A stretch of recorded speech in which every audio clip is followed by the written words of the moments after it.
Welcome to the Avail Leadership Podcast, where our goal is to help you take your leadership to the next level. My name is Virgil Sierra, and today we have the honor and privilege of hearing from author, speaker, and leader, Lisa Bevere. We had a wonderful conversation about leadership, mentors, discipleship, and so much more.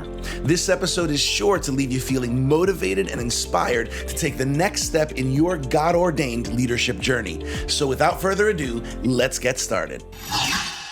Welcome, everybody, to another episode of the Avail Leadership Podcast. My name is Virgil Sierra. I'm the Avail Leadership Media host. I'm also the lead pastor of Vertical Church, aka Iglesia Vertical in South Florida, where we are one church, two languages. And we are here at Avail Leadership Podcast. Our goal and our heart and our mission as a Christian leadership brand is to produce resources that are relevant and practical and God-honoring so that leaders all around the world, pastors, ministry leaders, people that say, I want to make a difference, can be equipped and empowered to do this art of leadership. And today I have the blessing of connecting with an amazing, amazing person, somebody that my wife and I dearly, dearly admire and cherish because of what God has placed in her heart, the ministry that God has placed in her heart. We're talking about New York Times bestselling author, minister, and speaker, Lisa Bevere. What an honor it is for us, Lisa, to be able to connect with you. How you feeling here on the Avail Leadership Podcast? I'm feeling great. And, I feel like we're related. You're talking with your hands. So I always talk with my hands. I'm like, we're Italian and Hispanic. It's happening. So I'm like, if I was there, I would hug you. So yeah, for those who are maybe listening to the audio, just imagine kind of like karate, a Hispanic karate guy and an Italian woman. I love it. So Lisa, one of the things that I love about the Avail Leadership Podcast is we connect honestly with world-class leaders. That's why we're here with you today. You're a world-class leader. And I know you might not say that about yourself, but I'll say it. You are such a blessing to so many. You and your husband, John, have been such a blessing to so many people for so many years. And I know there's so much more that the Lord has. And I know that a lot of people connected right now are familiar. They know who Lisa Bevere is, but I also know, because this is a big world, that there's some people who are getting to know you here on this podcast. Can you just share a little bit of your story, Lisa, your journey, who you are, so that the people connected can understand a little bit more about you? Absolutely. Well, and I'm so honored to be on here. We have the utmost respect for Avail and its founder, Sam Chan, legend people. And I don't know too many leaders in our world that have not intersected with Sam Chan and come away stronger and with more clarity. And so I love that. I get to be part of this. So I was raised in an incredibly dysfunctional family. Our family was doing dysfunctional long before the Kardashians figured out how to make money out of it. My dad is 100% Sicilian. And all of that package, everything you can imagine, the answer is probably yes. And I had never really heard the gospel until I was 21 years of age. At 21 years of age, I found myself destitute.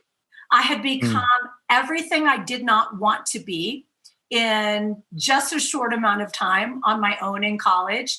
And I met this man named John Bevere at breakfast when I was wearing a bikini top and cut off shorts. I know you're from South Florida.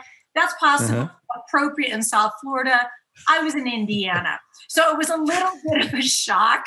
And John said, he prayed and said, God, I would really love my wife to have legs like that. And I don't know whether God just loves those kind of prayers or what happened, but I ended up asking John some questions.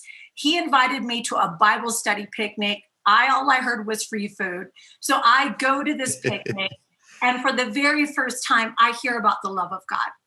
And, Virgil, I know you grew up in the church. I did not grow up in the church. I grew up with thinking Jesus is angry at me. I pretty much have blown it, by 10. And so when John shared that God loved me so much that he sent his son to die for me, that that God had told John to ask me out to share the gospel, I grabbed a hold of it with both hands. And on my very first date with John, I was born again, filled with God's Holy Spirit, and healed. And I didn't even know any of that happens. And Wow. So at that point, I entered into a whole new world called Christian. And it was very interesting. This was back in 1981. There was a lot of stuff that was going on that almost was the antithesis of Christian. And so my husband and I were young, and we said, what do we want to see different? Without criticizing what is, how could we build what might be? And, Virgil, that started with John and I before we ever had kids. Let's go back. We've been married 38 years. Let's go back 37 probably years. John and I were sitting in a Chinese restaurant, writing on a napkin, dreaming about the day we're in right now.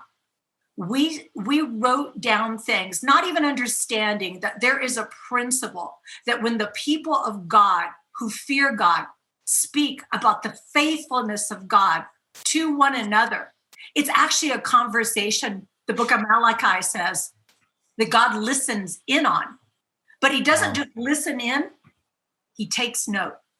And so John and I, two awkward 20-year-olds, dreaming in a Chinese restaurant, dreaming what ministry and life, leading an organization that's given away over 40 million resources in over 111 languages, what that might look like.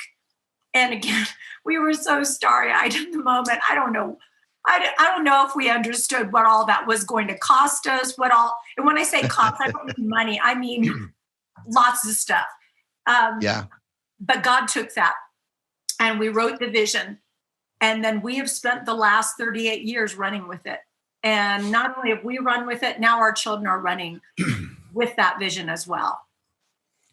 That's so cool. I think there's a lot here that we can kind of bite off and chew, but I really appreciate you sharing that story because it's amazing how God will take literally where we're at in life and put dreams in our hearts, put vision in our hearts.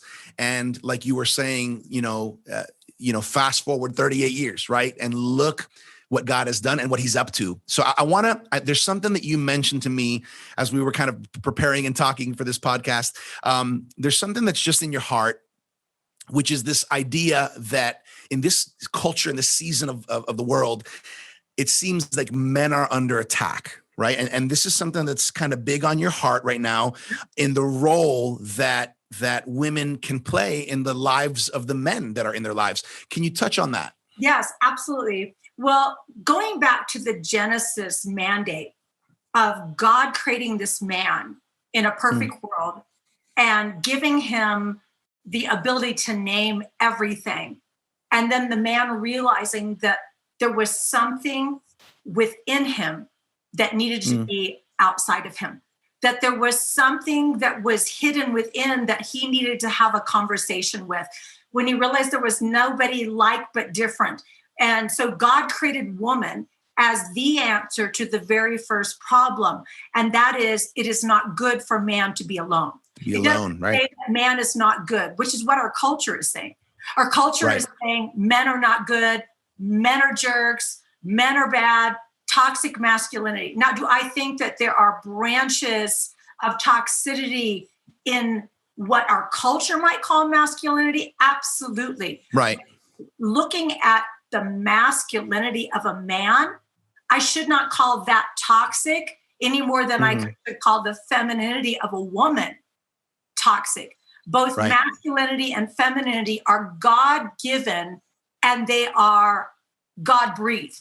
Now, that doesn't mean there's not room for growth and opportunity. And so what we see is man alone, God creates a woman.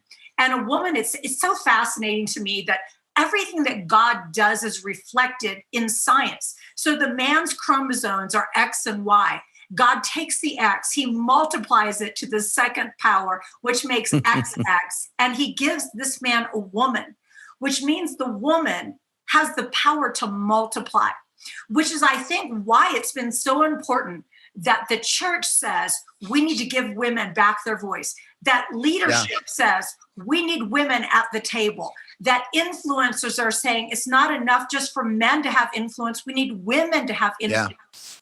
But it's a mistake to have women who have influence at the expense of men, just as it was a mistake to give men influence at the expense of women. We need both male and female to use their influence on behalf of one another. God always created man and woman to be power unions, not power struggles. My husband sees things I miss. My sons see things I miss. I see things they miss. And so we have male and female, sons and daughters. We need to actually empower them to understand that one another is not the problem. And I'm looking at this situation right now, especially in today's world. It's almost, in this cancel culture, if you are, well, first of all, the parameters keep moving. What was okay last year isn't okay this year. What was okay last month isn't okay this month. So it's kind of this scary time period. And, when we are coming into this season of challenge, which I think is a season that's an incredible gift for growth. We are coming into this season.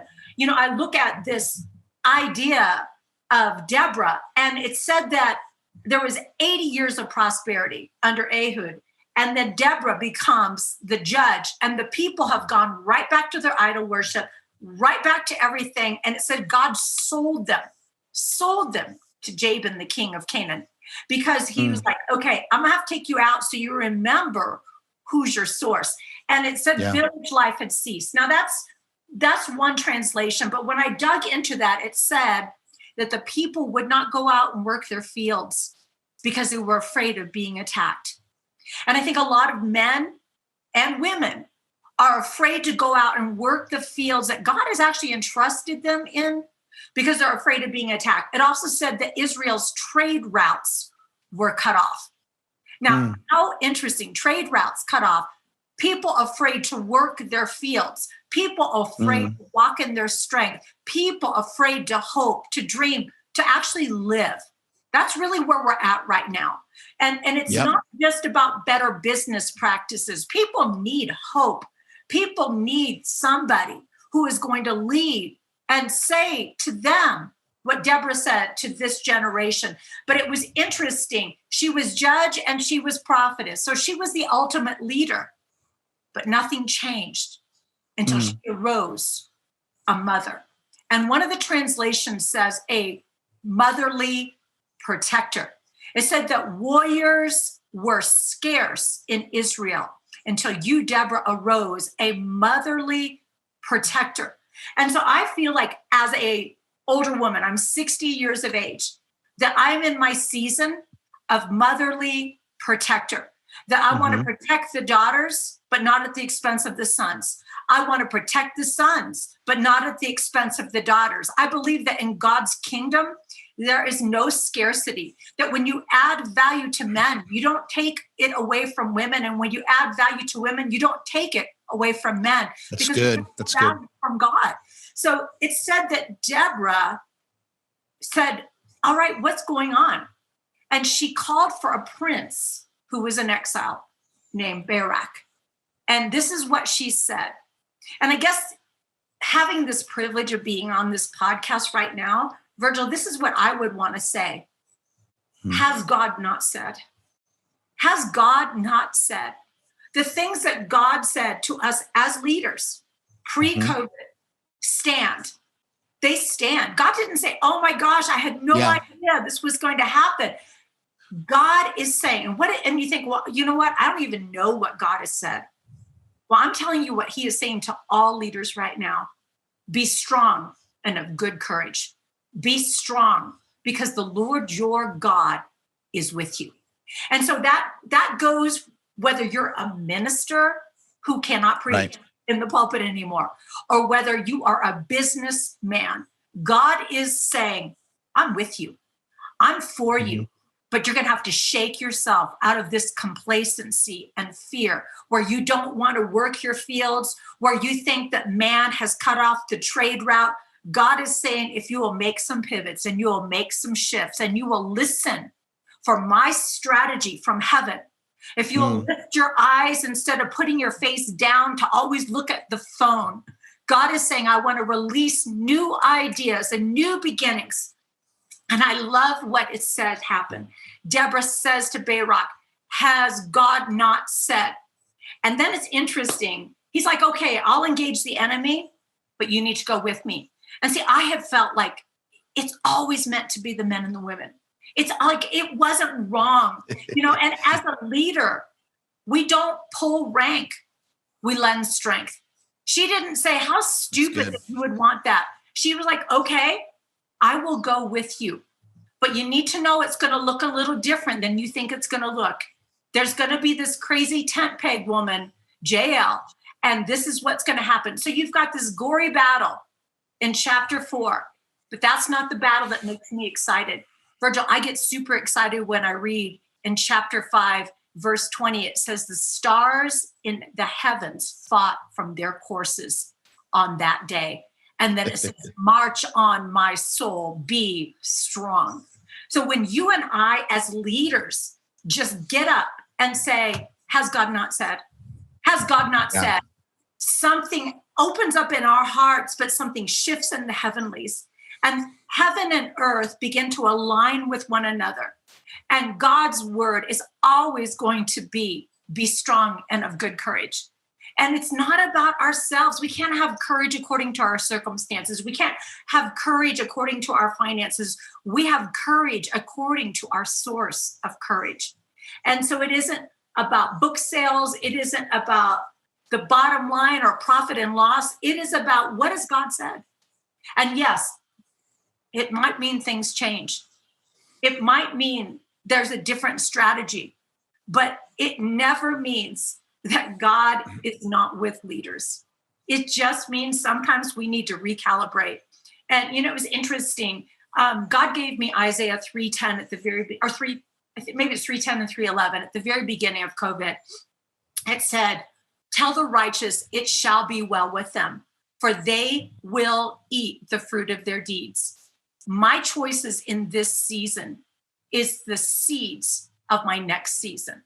And so I am committed as a leader to lead with courage, to lead with leaning into God, to lean with kindness, to lean with an understanding that I have influence to lift others to a position of influence. I have this incredible gift of 4 grandkids. And I look at them and I know the day will come where they'll tell a story how our family walked in these days. One of the things that we did as an organization, 1 week into COVID, we said, what can we do to lend strength? That's what was our mindset. And we said, you know what? We have to choose to operate in the opposite spirit of our culture. So I had a book launch 1 weekend. And you know what we did? We said, we're going to give away the book for anybody's gift of any amount. And that meant some people gave $1.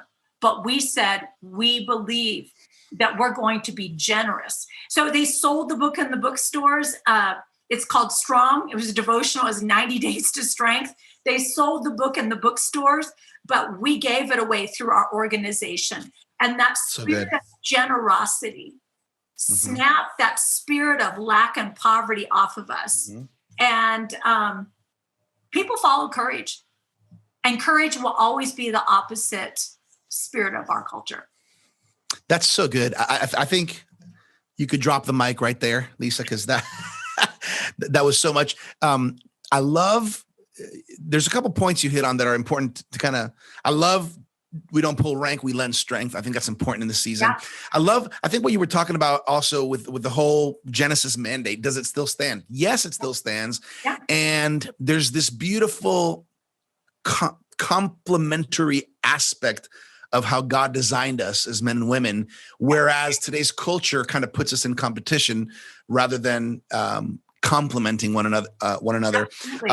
And I love coming in the opposite spirit of our culture, because I think it's true. I think there's an enemy of our souls, and there's one who wants to see everything that's opposite of what God has destined us to and what has called us to. You talked about courage. I'd like to tap into something, because I think some people could really benefit from this. You and your husband John have been leading together for a long time.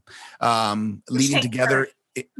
Yeah, that takes courage. So what would you say are the biggest challenges or struggles in leading together? I think I can talk about for myself. Yeah. I had to overcome a lot of fears.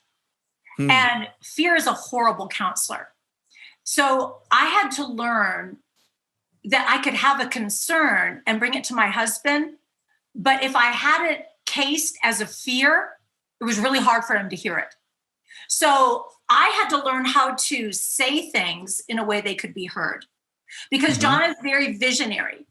And so when I would come to him, instead of putting up roadblocks or obstacles, I would have to come to him and say, listen, I am for you. I am with you. But here is a concern I see that you may not have noticed.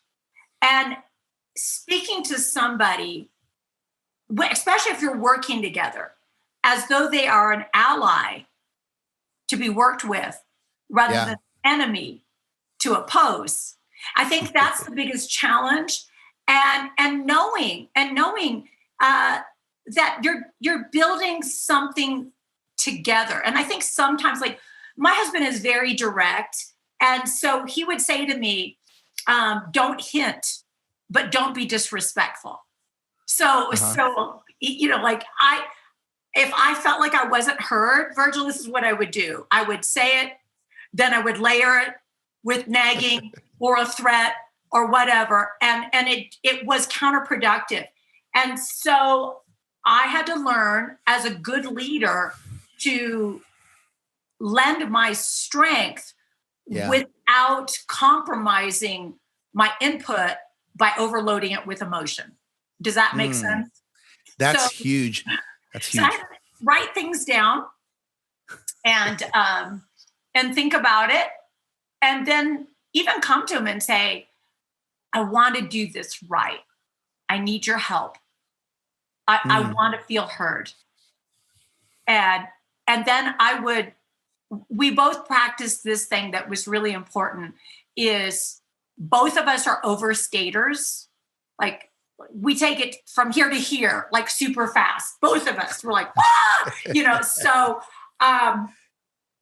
if the Enneagram had been around, I mean, some people think it's Christian astrology, we would never have gotten married. Let's just put it that way. We're both these like crazy, high intensity, high passion. So we had to bring it down, and we'd have to reflect what the other person was saying before we said something. So I used to be so busy formulating my response that I couldn't actually repeat what my husband said. Right. So I had to learn to say, so what you're saying is, I never do this. And they'd be like, well, okay, no, you don't. Or what you're saying is, and then repeat something Grady said so that he knew I heard him. Yeah. And then this is really easy. Then I would add, and yet at the same time, so I'm not negating what he just said. That's good. That's good. And at the same time, here's this concern. And again, I will say, as a wife and as somebody who co-founded something with my husband, I probably have two regrets. One is I wish I would have let John make more mistakes. And I know that sounds very counterproductive when I'm talking to leaders, but there were certain risks my husband wanted to take that I was afraid of. Mm-hmm. And I have learned we have tried some stuff and it failed. And those failures ended up being doorways for Yeah. the right thing. Now, am I saying we had to make the mistake? No. But here's the beautiful thing. Leaders learn from mistakes, and they understand that mistakes, if you choose to use them this way, are tuition to a better future choice. And so, as much as I hate making mistakes, I know that some of our biggest mistakes ended up being our doorways. That's good. I think it's important. I think just that statement, leaders learn from mistakes, is important, because sometimes we want to avoid mistakes at all costs, or we think that if we make a mistake, it's over. But sometimes that opens the door to something even better. I love this. You might have seen me laughing throughout because, my wife and I lead together and experience exactly what you're saying. We're learning, and this is going to help us out. You mentioned 2 regrets. One was to let John make more mistakes. Yes. Was there another one? Yes. The second one is, again, I love my husband. I wish I would have loved him more freely earlier on. Okay. And what does that mean? What does that mean? So I came from a broken family, and I was raised, don't trust men. They'll always leave you. They'll never be there for you. Be independent, get an education, get a good job. I did not follow my career path. I studied international economics at University of Arizona while I was majoring in partying and suntanning. But I ended up, going a completely different path, standing alongside, but for many years alongside was behind, which I was great with. And so I measured my all in. I was like, I'm going to love my husband this much, but no more, because what if he hurts me? What if he leaves? Right. I don't want to give him my whole heart. I'll be empty. And this is something I've learned, not just with marriage, but with life. I would rather give my all and fail than give part and wonder. And wow. So I've been married 38 years. For the first 8 years, I'm not going to lie, I was the first one to push away. I pat my husband. We were hugging. I had a rough time knowing how to love my husband. Yeah. I was so immersed with children and all this kind of thing. And this is something, going back to these mistakes and learning from mistakes. John and I have 4 magnificent sons. They're better people than us. I have no doubt that God will do more through them than through us. I've prayed it over them since they were little. I've told them, I've quoted Isaiah over them. You are for signs and wonders and miracles. You are not for death and destruction. You are disciples taught of the Lord, and great is your peace and undisturbed composure. I spoke this over my boys, but we are not perfect parents. But one thing that we did well is John and I both own our mistakes.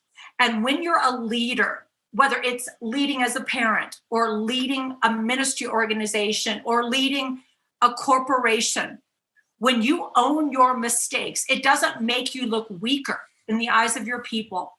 It makes you look safe. And being vulnerable and saying, you know what, that was a really bad choice, or I should not have spoken to you that way, or that's not the kind of leader I want to be. I want to bring out the best in people. I don't want to have people flinch in my presence. Having those kind of mindsets where you are intentional to redeem your mistakes.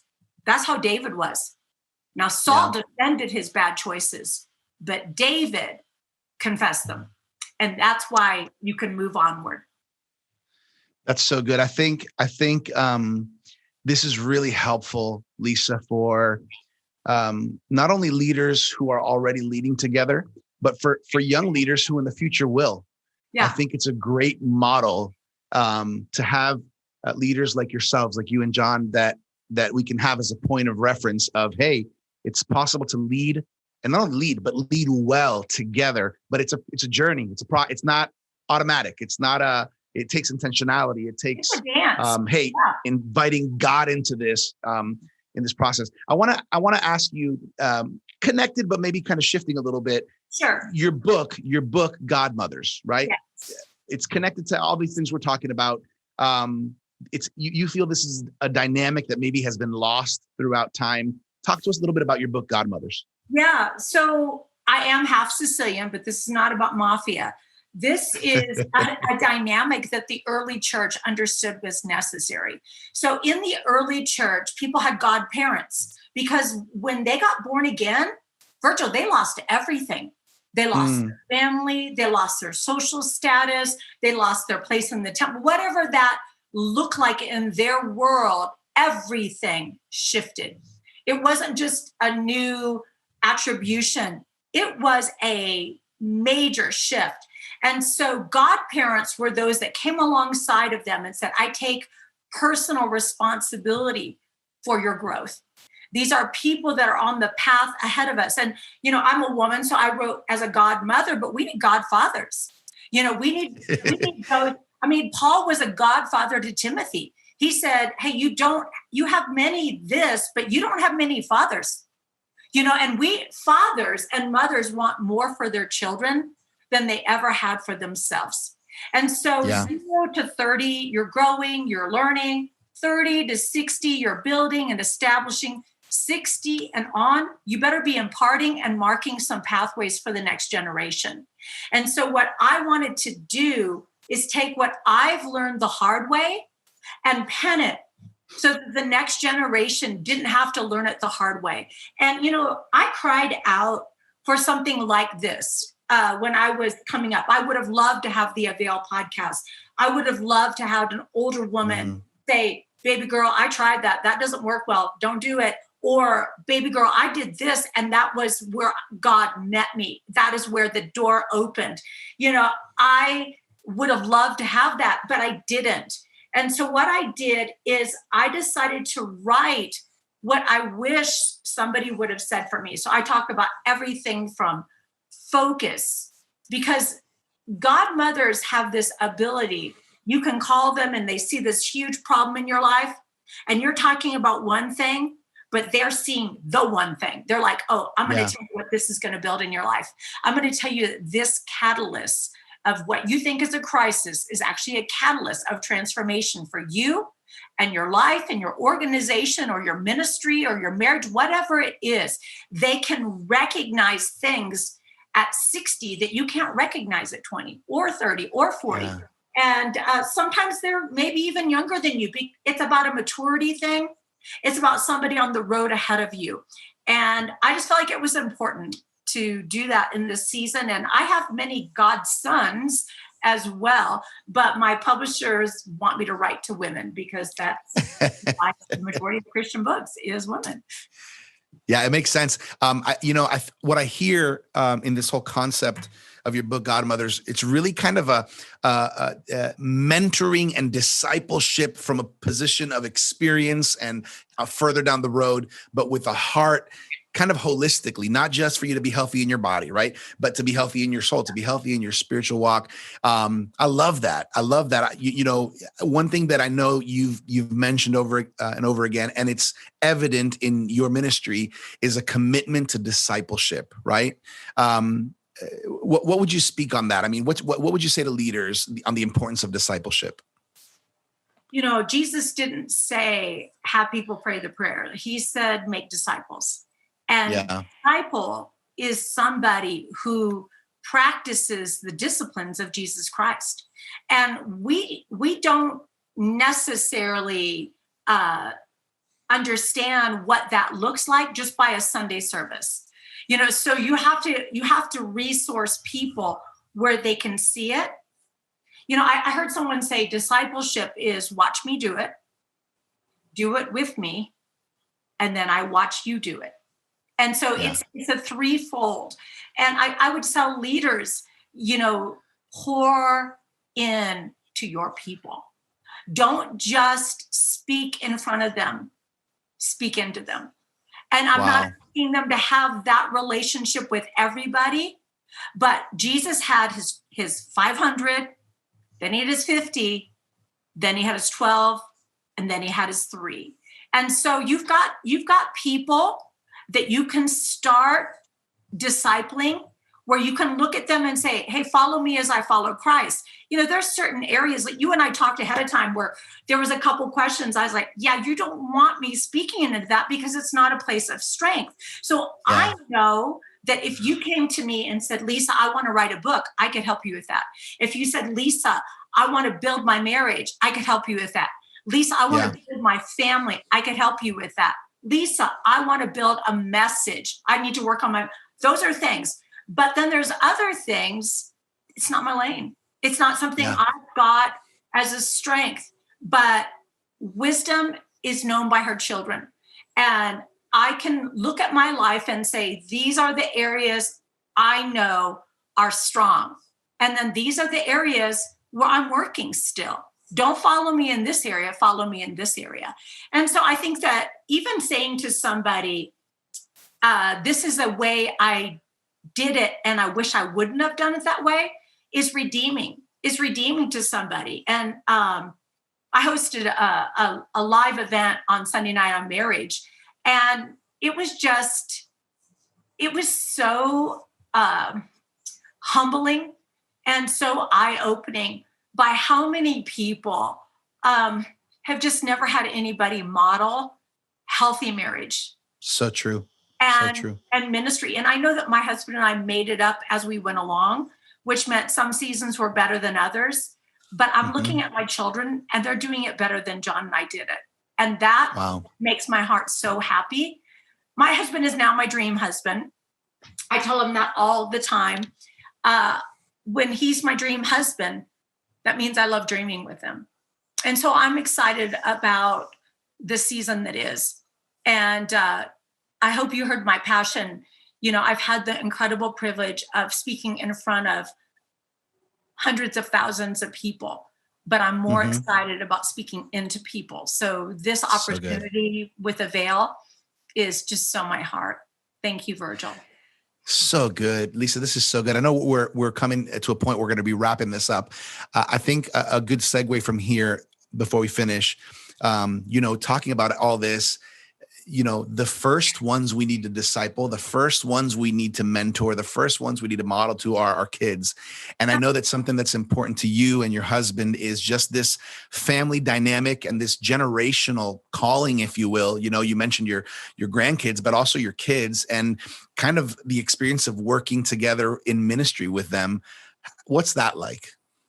Again, it's the best of things. I mean, it's the whole tale of two cities. It was the best of times and the worst of times. It's the times that try men's soul, so we are committed. We're Italians. We love family. We love family and we fight for family. We don't just fight as a family. We fight for family. And I believe that I am not what I do. I am what I leave behind. So I see my children flourishing as my success. Yeah, I know that sounds counterproductive. I have a beautiful friend. Her name is Leah, and her husband, pastor in Singapore, Heart of God Church. It's amazing. She said it the best way. She said, the next generation is not our replacements. There are reinforcements. And if you understand that your children are an extension of everything that God has given you, whether that's a corporation, whether that is a nonprofit, whether that is influence, because that's what I feel like John and I have is the influence factor. Yeah. You want to see that reinforced. It becomes an echo. What is a blessing to you becomes a blessing to them.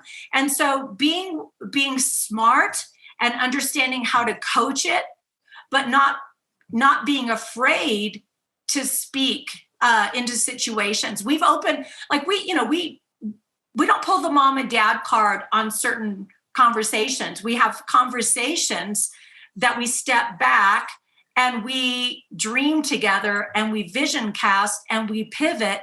And then we have other conversations that are family conversations. But but we don't neglect having the conversations, because anytime we've been too busy to have the conversations with our team around these things and with our 4 sons, we get in trouble. So, we welcome family. We also think it's really important, life around the table, eating at the table. That's what the disciples did. From house to house, they broke bread and fellowshipped. And, that's kind of what our family does. And then entrusting your children without entitling them. Our boys worked for our ministry for free for a long time. And I remember one of my sons was working in the warehouse, and they said, hey, we really need to get some weeding done. And Austin called me, and he was like, I don't feel like this is my job description. I don't think I should be pulling weeds. I think if I pull weeds, I should get more money. And, this was when he was making a little bit of money. And I want to be like 16 or 17. And I said, Austin, who makes more money, a garbage man or a doctor? And he was like, a doctor. And I said, but who works harder physically, the garbage man or the doctor? He said, the garbage man. And I was like, okay, so maybe I should deduct your pay while you are weeding. And he was like, okay, I'll go do it. So we actually put a stronger standard on our boys than we even, I probably would never talk to another employee that way. But my son, because he shares my name, is under a stricter standard, but he's also under a greater favor. So you have to balance both of those. And I think too many ministers didn't do that with their kids. They either gave them too much or were too hard on them, and it's a dance. And our boys, thankfully have done it well. That's so good. Thank you for sharing that. I think that the dream every leader has, especially church and ministry leaders, is to see the legacy carried on, by our kids and grandkids. And so you guys are a great example of that. As we're closing up here, Lisa, I know that there's a lot of great resources. I'd like maybe just to mention a few. I know Identity on Purpose is one of those books that's just been really special. What are some of those resources that you want to just kind of plug and push out there for people to check out? Yeah. So I have a book called Without Rival that was on identity and purpose. And it was a very interesting dynamic. I was in a moment where God spoke to me and he said, I don't love my children equally. And I thought, oh, blasphemy, what do you say? And he said, I love them uniquely.